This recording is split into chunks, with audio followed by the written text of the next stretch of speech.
Hello students. बेटा आज हम विद्युत चैप्टर चल रहा है और इसमें श्रेणी क्रम में प्रतिरोधों का संयोजन करेंगे। अब हमारे पास मान लिया जाए हम एक पहले फिगर बनाते हैं, फिर उसके बारे में लिखेंगे और उसको संयोजन को प्रूव करेंगे।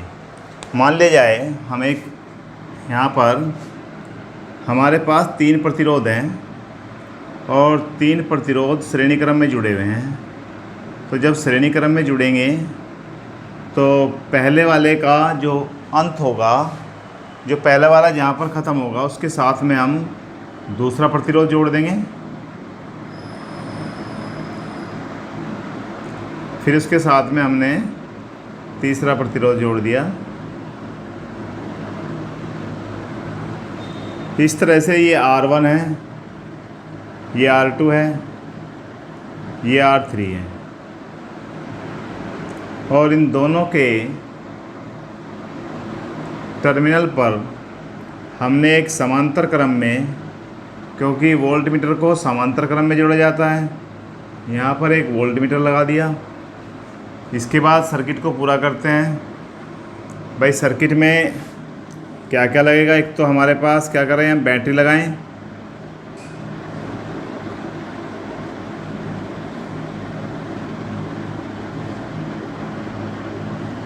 एक बैटरी लगा दी, एक एमीटर लगा दें। एमीटर को श्रेणी क्रम में जोड़ा जाता है। उसके बाद एक की लगा दी। की का मतलब होता है बंद, इसका मतलब हो गया बंद की है। और ये वाला हमारा इस तरह सर्किट पूरा हो गया। ये प्लस होता है, ये माइनस होता है। जहाँ पर बड़े वाला होता है ये प्लस और ये माइनस। अब धारा की दर से प्रवाहित होगी, यहाँ से धारा प्रवाहित होगी। और इनमें जब श्रेणी क्रम में प्रतिरोधों को जोड़ा जाता है तो सभी प्रतिरोधों में समान धारा प्रवाहित होती है। तो धारा यहाँ से प्रवाह होकर बाहर भी आएगी। जब यहाँ पर आएगा तो ये यहाँ पर प्लस, तो एमीटर के इस साइड में प्लस आएगा और यहाँ पर माइनस आएगा। इस तरह से हमारा सर्किट कंप्लीट हो गया। अब इसके बारे में हम लिखते हैं। मान लिया जाए, माना हमने क्या लिए थे, 3 प्रतिरोध लिए थे। माना श्रेणी क्रम में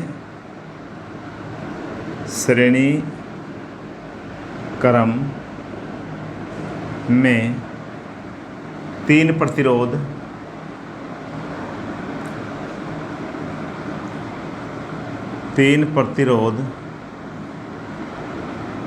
R1, R2, R3 जोड़े गए हैं।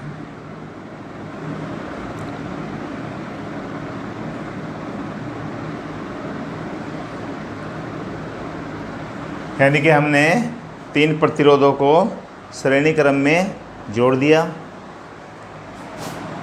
जोड़े गए हैं। इन सभी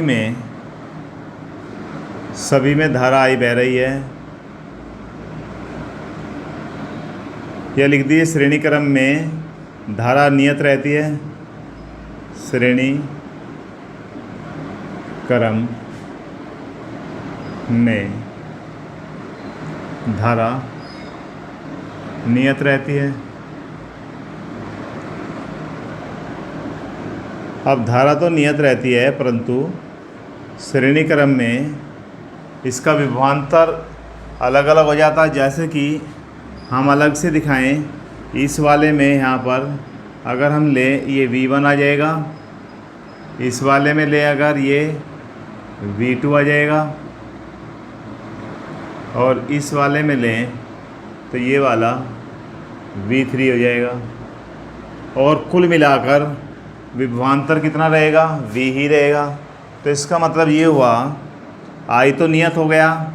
I को तो हमने, धारा को तो बदल नहीं सकते। धारा तो इसमें भी आई जाएगी, इसमें भी आई और इसमें भी आई जाएगी। और V कुल मिलाकर विभवांतर V किसके बराबर हो गया, V1 plus V2 plus V3। अब ओम के नियम से, हमने ओम का नियम पढ़ा है, तो ओम के नियम से हम क्या कह सकते हैं, ओम के नियम से। अब बेटा ओम के नियम से आप जानते हैं V बराबर क्या होता है, IR होता है। चलिए V का मान तो IR हो गया। परंतु जब हम V1 में देखेंगे, V1 क्या हो जाएगा, V1 का मान I तो नियत रहेगा। और IR1 हो जाएगा। V2 का मान क्या होगा, IR2 हो जाएगा। और V3 का मान IR3 हो जाएगा। अब इन मानों को समीकरण 1 में रख दें अगर ये मान समीकरण 1 में रखने पर, ये मान समीकरण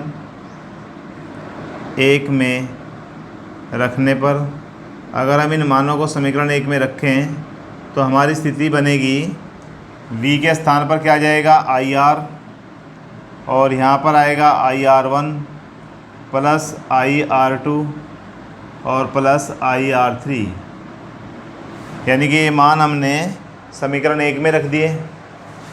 अब हम देखते हैं यहाँ पर IR इज इक्वल टू, अगर I कॉमन ले लेते हैं तो क्या बचता है, R1 plus R2 plus R3।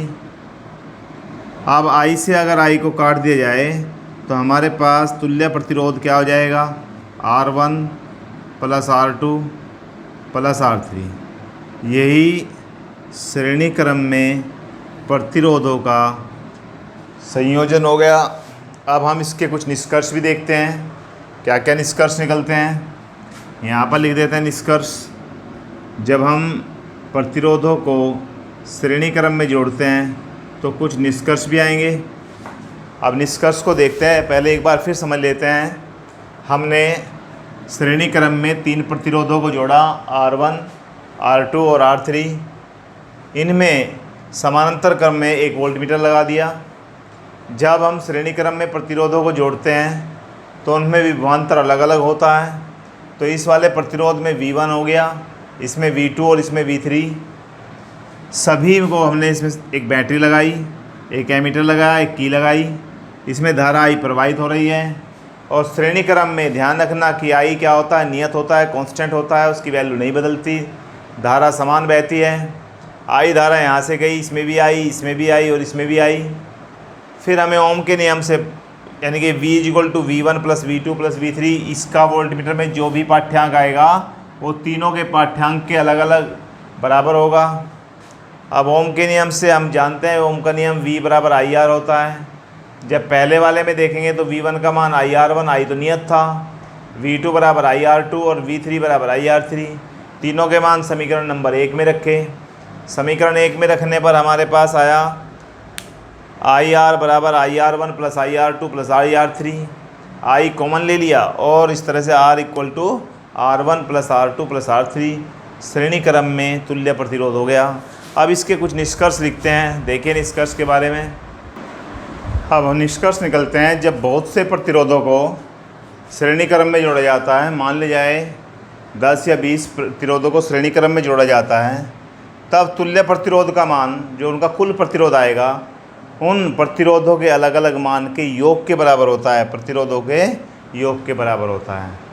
हम ऐसा भी कर सकते हैं, मान ले जाए यहाँ पर, तो जैसे मैं कहूँ एक 5 ओम था, एक 10 ओम, एक 20 ओम, 25 ओम, 40 ओम, इन सबको श्रेणी क्रम में जोड़ें तो R क्या आएगा, 5 प्लस 10 प्लस 20 प्लस 25 और प्लस 40। इस तरह से सबको जोड़ दिया जाता है। परंतु यदि N एक समान प्रतिरोध हो, एक जैसे ही प्रतिरोध हो और उनको हमने श्रेणी क्रम में जोड़ दिया तो तुल्य प्रतिरोध का मान N इंटू R हो जाता है। जैसे कि मैं कहूँ 20 ओम प्रतिरोध वाले 20 ओम प्रतिरोध वाले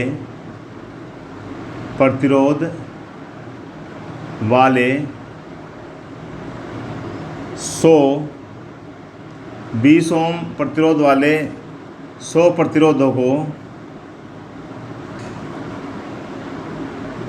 श्रेणी क्रम में जोड़ने